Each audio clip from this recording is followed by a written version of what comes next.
The anti-hustle model inherently is all about identifying what the true goal of entrepreneurship is. And to me, pretty much every single person that I speak to, everyone wants to be happy and they want to be free. The thing is with freedom is most people posit freedom as financial freedom and time freedom. And yet so often time is just thrown aside, cast aside for the benefit of financial freedom, financial freedom, financial freedom, without ever defining what even financial freedom was. And worse, never taking the time to define it and allowing someone else to define it for you, because you never do the deep work to identify, well, what is my version of success? What is my version of time freedom? What is my version of financial freedom? And so instead, you'll listen to someone else tell you what that is. This is the Launch Your Business podcast, because we know starting a business is challenging, but it doesn't have to be confusing. Each week, we'll give you the tactical advice and the necessary tools to scale your business without feeling burnt out. I'm Terry Rice, business development consultant and staff writer here at Entrepreneur Magazine. Let's dive in. I don't know many people who have taken a straight and narrow path to entrepreneurship. I mean, even on my side, I studied entrepreneurship in college, but didn't actually do anything about it until 10 years later. Most entrepreneurs I know had a 9-to-5 for a while and then decided it was time to do their own thing. But today's guest, Alex Schlinsky, is different. He actually started off doing his own thing. He never had a traditional 9-to-5, and we will get more into that later. But what I want to focus on right now is the reason why he was so drawn to entrepreneurship. It's because he thought there was a chance he might die young. And look, I don't want to make this overly dramatic, but I can imagine feeling like you don't have much time left can encourage you to truly live for the day and make the most out of however many days you have left. But you don't have to go through a life or death experience in order to take more control over your future, because Alex is going to share the lessons he learned with you today. And as you listen to Alex, you can't help but get wrapped up in his story and even probably see some parts of yourself in it as well.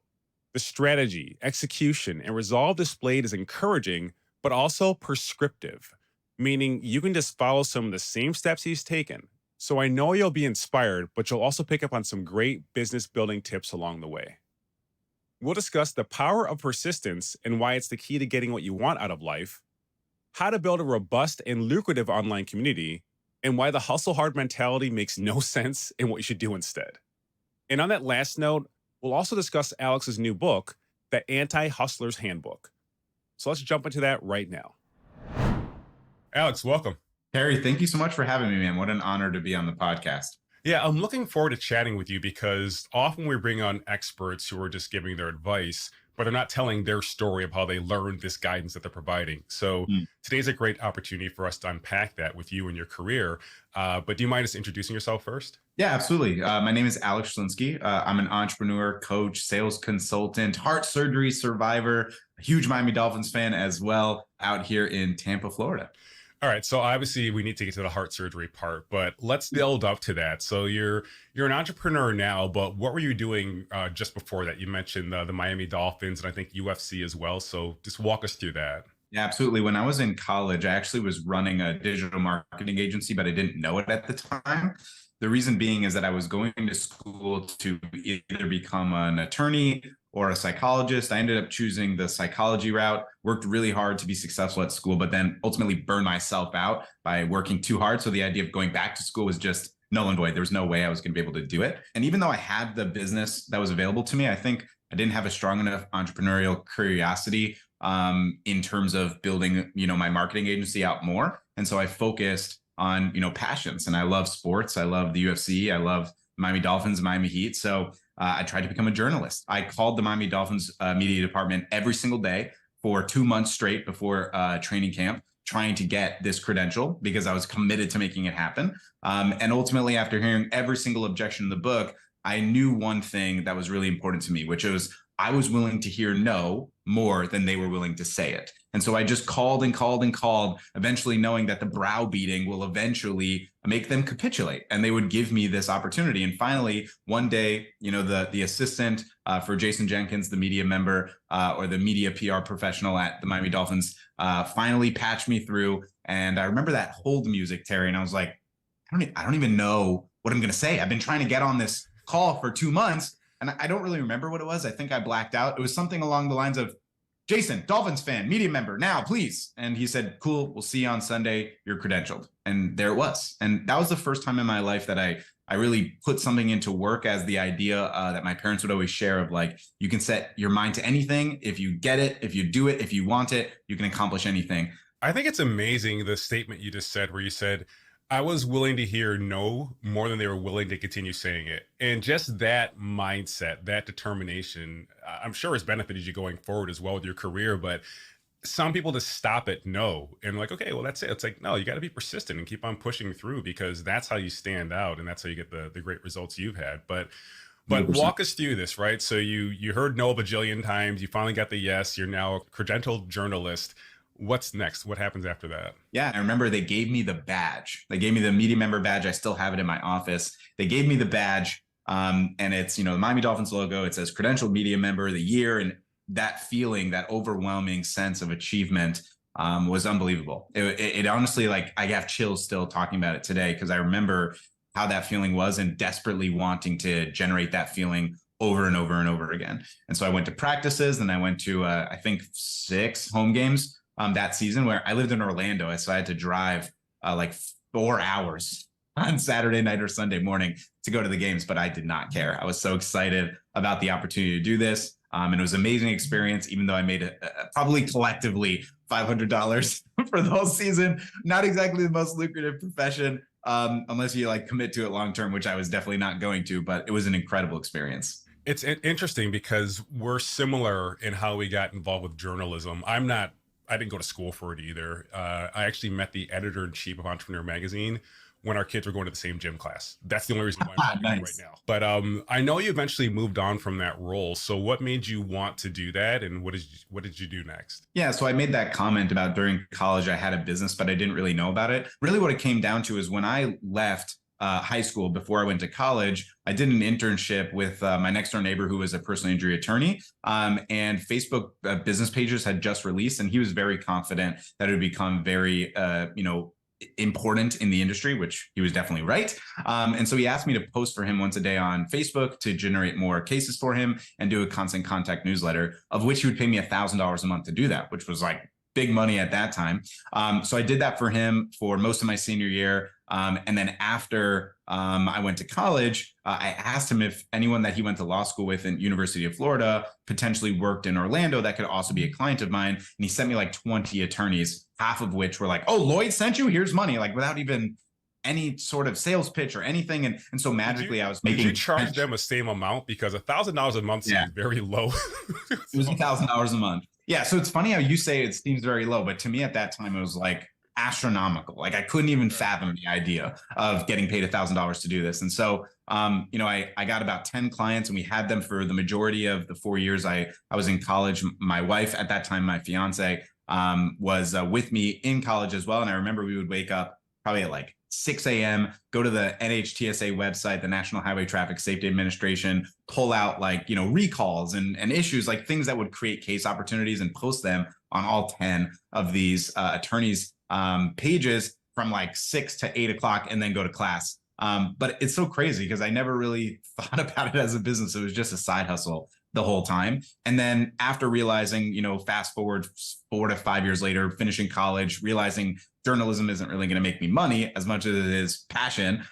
What can I do? And so naturally I thought, like, is social media a business? And so I started looking that up. And as soon as I started looking it up, that's where ads started coming in. Ty Lopez, Sam Ovens, Dave Rogamos are some of the peers that I've seen in the industry originally. I bought courses, I invested into mentorship, and I built a really successful 7-figure marketing agency for personal injury attorneys, transitioning our offer from social media management to Google advertising, which is a much more valuable solution and creates a much higher ROI, and allowed me to change my pricing from $1,000 to $5,000 per month. And then I parlayed that into my coaching program a few years after. And so that's kind of the genesis of how it all happened. That's amazing, just to think that you and your fiance, while you're in college, you're waking up at 6 a.m. and just working on this side hustle, and I didn't mean to be trite when I said that's all you were charging, because for me, I know a lawyer's making way more than $1,000 a month 100%. work. So that's why I'm bringing it up. But when we're first starting out, that's the way we think. $1,000 is a lot of money, right? It's just, in regards to ROI, you now know, and we all know that you can charge more. And I'll have to assume things were humming along very well, but then you got hit with this issue where you ended up having surgery. Do you mind sharing about that as well? Yeah, absolutely. So after I graduated high school, I was going to take a gap year and go to Israel and do a semester at Bar Ilan University in Tel Aviv. And to do that, you have to do a regular physical. During a regular physical, the doctor told me I had a heart murmur. I was 18 at the time, which was like, how is it possible that of every physical I've ever done, they never told me that I had a heart murmur, and now suddenly I do? I ended up finding out that I was born with a congenital heart defect. It's called a bicuspid aortic valve. It's basically your heart's supposed to open up in a Mercedes-Benz sign or a peace sign, but mine opened up in a semicircle. So I only had two valves instead of three, and thus that made the heart work harder. And when muscles work harder, and when you overexert muscles, they grow in size. And obviously, your heart growing in size is not an ideal thing. The doctor basically told me at 18 that there was like a 95% chance that I would have to have surgery, but more than likely it would be past 50 years old, kind of just live your life, which changes you as a human being. That shattered, obviously, a lot of the notions I had about my own invincibility and also my own mortality. And thus, I think it just changed the way that I acted from 18 to 29. And so over the next 10 years, my main mindset was hustle. Like I was extremely bought into 10x mindset, to David Goggins screaming at the top of his lungs about how I have to work harder, or Jocko Willink telling me that I need to wake up at 5 a.m. or I'm a loser. It's a little bit derivative, but you get the point, right? Like I was really interested in, I have a limited time because I know I have to have surgery, which increases my chances of potentially dying. I have less time than my peers. I got to work harder because everything's a competition. And this mindset, unfortunately, is very negative, and I'm very much against it now. It's a book I'm writing about, which we'll talk about. But in general, I put a lot of effort into going into overdrive, putting as much effort and work I could to everything. And so putting all that time into it, I ultimately found out when I was 28 years old, about 10 years later, that my heart had unfortunately grown to a size that they wanted to intervene. And so I accelerated the surgery by like 30 years, to which I asked the doctors why that happened. And obviously, clinical doctors can't tell you, oh, Alex, it's because you hustled so hard for the last 10 years that now you have to have the surgery. But it was enough in my mind to know that putting the engine in red all the time, what happens to the engine? It dies, it breaks. And that's what ended up happening. And my brain was so screwed up on work at that time, Terry, that when they told me in December 2019 that I would have to have the surgery, that they knew they do need to intervene. And I said, when? And they said, as soon as possible. I said, can it wait until March after we finish our first POD event, my business prospecting on demands event? And that's how skewed my mind was. I just got the bombshell news that I had to have open heart surgery. And my brain was, can I push it until after we do our business event? And that was a really big wake up call for me. And then obviously had to be pushed until October because of COVID. And frankly, the waiting was the worst part. But, that's the experience that I had for the 10 years prior from finding out to having this problem to actually having the surgery itself. How did you and your approach to business change after this? Because I believe your wife was pregnant at the time too. So that's right. Absolutely. What was like, did you have any kind of shift in your mindset, your approach, or anything after? Yeah, so there's two big shifts, right? From 18, as I just shared, the shift was I got to hustle really hard, I got to work really hard, and I put that time in for 10 years, and then realizing that I over engaged the engine. Essentially, I put it in overdrive for 10 years, which then caused the surgery to happen a lot sooner. And so when I had that, I really badly wanted to be a dad, and so the reason that I put so much effort into hustling for 10 years is because I thought, if I do that, then I can retire early, have a kid, and then I'll have surgery when he's like 20, right? Like that was the whole mindset. It's all skewed and wrong, and that's just how it was. Let's talk about that, because I see your hat says culture, and I believe you're working on a book about anti-hustle. So let's just go into that. How do you support entrepreneurs through your community in a way that's constructive, but also anti-hustle? Yeah, absolutely. So my community is Prospecting on Demand. We're a mentorship community for agency owners, digital marketers, coaches, and consultants trying to scale their business. But when I say scale their business, I think the mindset for most people is this capitalist mindset of the acquisition of more is the actual goal. There's very rarely an actual goal in line for most people because the goal is just more. And so when you achieve some sort of financial goal, the next goal inherently is always more. There's always a bigger mountain to climb. There's always a bigger fish to catch. We've heard these cliches many times. And so the anti-hustle model inherently is all about identifying what the true goal of entrepreneurship is. And to me, pretty much every single person that I speak to, everyone wants to be happy and they want to be free. the thing is with freedom is most people posit freedom as financial freedom and time freedom. And yet so often time is just thrown aside, cast aside for the benefit of financial freedom, financial freedom, financial freedom, without ever defining what even financial freedom was. And worse, never taking the time to define it and allowing someone else to define it for you, some other pillar in your community, someone other person that you respect, some mentor you have, some book that you read, because you never do the deep work to identify, well, what is my version of success? What is my version of time freedom? What is my version of financial freedom? And so instead, you'll listen to someone else tell you what that is. So the anti-hustle model is all about identifying for you very specifically what time and financial freedom means, what success really means, what happiness really means, and doing that deep work so you can build the formula to your ideal and dream life instead of allowing me or anyone else to decide it for you. And that's something that is a core value of my culture, of my community, of myself, of anyone that I speak to. It's absolutely necessary to share this message. So I love the focus on culture. I love the focus on you defining success for yourself as opposed to society or media or your peers. But I also know you have a Facebook group, and I'd like to hear more about that. And I'm wondering, do you ever have to almost miseducate people on how to grow because they're all hustle, hustle, hustle, and then you have to say, hey, man, pump the brakes. That's not what we're about here. So I'm just curious more about your community and more about how you integrate people into your culture. Yeah, absolutely. Cognitive dissonance is a very real thing, right? And so, for example, in my Facebook group and in our book, so our Facebook group is the Seven Figure Sales Savages, and my book is the Anti-Hustler's Handbook. There's cognitive dissonance, right? Because marketing is identifying what the market wants. And the reality is the market wants hustle culture. Hustle culture is literally everywhere. It's on kids' baseball shirts. It's on hats. It's on your favorite burger joints. Hustle is the thing. It is the only thing. And so when we're doing content, if we're talking about like vision and passion and, building out time freedom, people don't resonate with that in terms of marketing. They resonate in making more money. And so in our community, both our Facebook group and our, mentorship program, we do battle that very often. We battle the idea of, are we, towing that fine line between hustle and anti-hustle. And the way that it's framed is we're going to give you what you want, meaning we're going to show you how to make more money and how to create more opportunities and make more sales and create more abundance. But then once you're indoctrinated into that, then we're going to show you how to make more money the way you want to and what you're going to do with that. So you don't get stressed or burnt out or feel like you're going to move the goalpost forever. And that's kind of how we've figured out how to do it. Do you have an example, you don't have to say their name, of someone who joined your community or your program and was all hustle and Absolutely. you had to teach them how to pump the brakes and they found success on the other side? Oh my gosh. Yeah, absolutely. So many examples, by the way. And these are the most fulfilling ones for me by far, because I think most people, when they come into a coaching program, mentorship program, their intention is very directly related to bottom line ROI, which makes a lot of sense. And I respect that completely.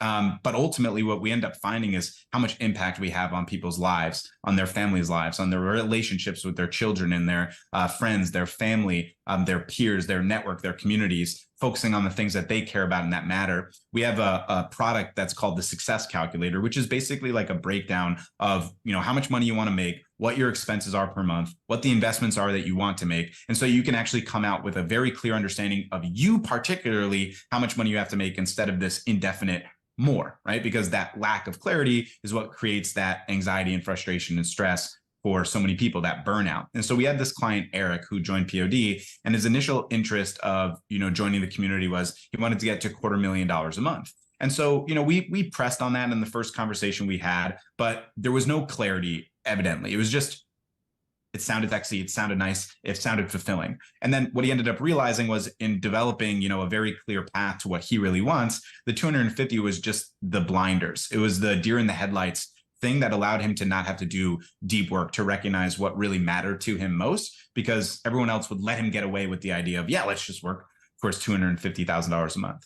And so he started working with us at about $35,000 a month or so a month inside of his agency, which was also ironically a personal injury attorney agency. And then 6 months later, he had gotten to $100,000 a month in the agency recurring revenue wise with a 40% profit margin. And he realized that he was at that time making more money than he had ever made in his life and had such an abundance of wealth, not just financially, but time wise to spend with his family, that he just had totally bought in to the anti-hustle doctrine, into this model of I'm so much more happy than I would have been if I just, put my nose to the grindstone to get to a financial figure that never really mattered. And I think it's okay for someone to just hear this advice. You don't have to be Elon Musk or Jeff Bezos or Steve Jobs. It's okay to not be those people, because there will be some of them, but they're like 3 and 8 billion, that's just the reality. And so you don't have to hustle for it. You don't have to be that person. And if you really truly think you are, then I'm definitely not the guy for you, because I don't know what that takes whatsoever. But Eric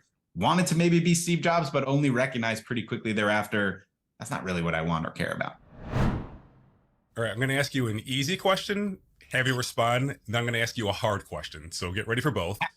Okay. Easy question. When is your book coming out? Oh, great question. Yeah, I think I'm actually getting it to come out next Monday, the 17th, which I'm really excited about. I've been doing an immense amount of editing over the last several days, which has honestly been hell, got to be real. But I'm really excited to get the book out and get it in your hands. And if you guys see, please just, if you see any sort of like period in the wrong place or like an italics is wrong, just don't ever tell me, because I don't want to know. Don't tell me. Yeah, I'm aligned with you there. Okay, so here's the hard question, and I'll give you a moment to respond if you need it. But I know you just wrote a book, the Anti-Hustle book. But what if you are writing another book about your life?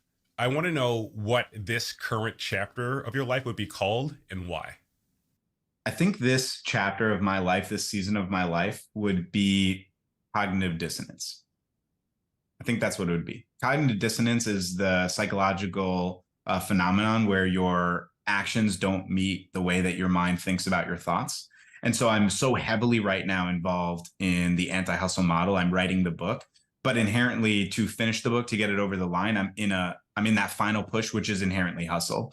And so reading the chapters, writing it out, and spending time doing it at 2 a.m. in the morning, frankly, really is cognitive dissonance. And so even though right now I'm in the season of cognitive dissonance, I also give myself grace to recognize that I'll get back to the anti-hustle model, because it's not, anti-hustling doesn't mean you never work hard, right? It just means working hard forever was never the plan for hustle. It's the appropriate times where you put the hard work in. But it's tough, writing the book and realizing kind of hustling my way to the end. And I think it's just a necessary component sometimes, which is the entire theory of the book itself. I appreciate your honesty, because you could have just BS'd that one, right? Because, you saying cognitive dissonance is the title of this chapter, which is, against the book to an extent, with the hustle thing. But I appreciate that, right?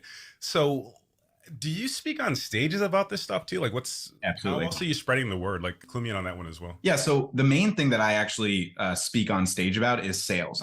In the industry, I'm really known as the one call close guy. That's kind of the main thing that I do. I coach sales, framing, objection handling. I do coaching for my program and other programs. I do one-on-one coaching, corporate consulting. I go to events. I'm being flown out to Vegas next month to speak at an event of gym owners to coach them on sales. And I'm bringing the anti-hustle with me. So my intention of having the book is to shift the perspective of just Alex as the sales guy in that niche, which is pretty saturated, frankly, into something that I feel like is just the opposite of saturated. It's a blue ocean, because everyone is in the saturated marketplace of do more, hustle more, fight more, get more, do it all.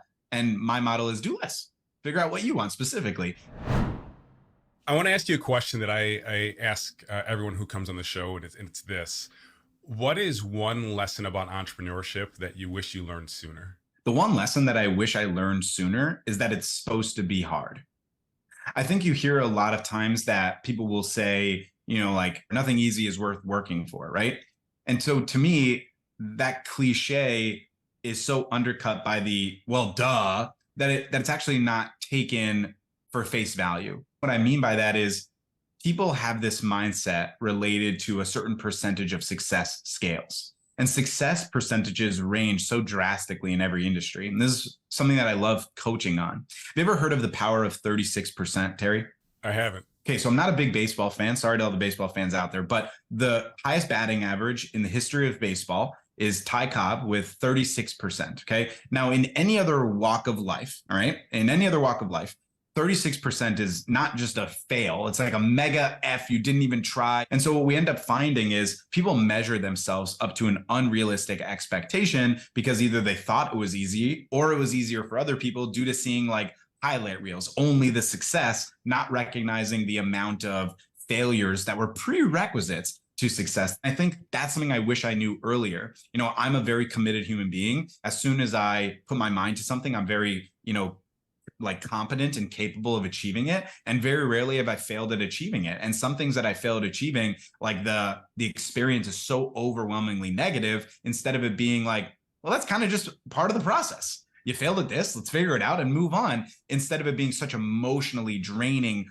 like just challenging weight, dragging you down and drowning you. And I feel so many entrepreneurs, especially new ones or aspiring ones, or ones that have just like eclipsed that next stage, like brought on a team or got past a certain revenue number, they're like, oh my God, this is a slog. It's like I'm walking through quicksand. And I'm like, that is how it's supposed to be. It's not easy. And I think that was something I wish I knew more. And I really like listened to it, because I think I just kind of brushed it aside and hoping that it was going to be butter on knife instead of knife on pavement. And I think that's kind of the big difference.